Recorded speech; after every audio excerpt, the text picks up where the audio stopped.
Bodi ya maziwa Tanzania TDB imewataka wauzaji wa maziwa wadogo kuunda vikundi ili kupata urahisi wa kusambaza bidhaa hiyo na kuongeza mnyororo wa thamani katika sekta ya mifugo. Akizungumza katika mkutano wa wafanyabiashara wa bidhaa za maziwa jijini Dar es Salaam, ofisa huduma za usindikaji kutoka TDB Bwana Shehemba Juma amesema wasindikaji wanahitaji maziwa kwa wingi lakini hawajui namna ya kuyapata. Aidha, ofisa mauzo kutoka kampuni ya maziwa Tanga Fresh Ali Sechonge amesema wanapata tabu kukusanya maziwa katika viwango vidogo kwa sababu wanapata hasara kuzunguka maeneo mengi ya nchi kupata bidhaa hiyo. Ndio maana wanalazimika kununua nje ya nchi, hasa Uganda ambako maziwa yanapatikana kwa wingi.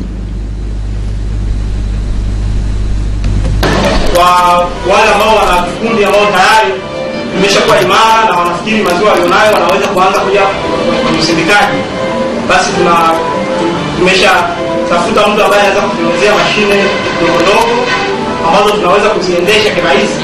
Kwa hiyo tunaweza hata kununua, hata wanasema sisi tuko pembezoni sana, hatuna kiwanda cha karibu, lakini bado unaweza kuangana kwa kikundi chenu hicho na mkaanza kusindika kutoka. Kwa hiyo itaweza kuja kugusha ile azimio la kwenda kufikia kwa Tanzania.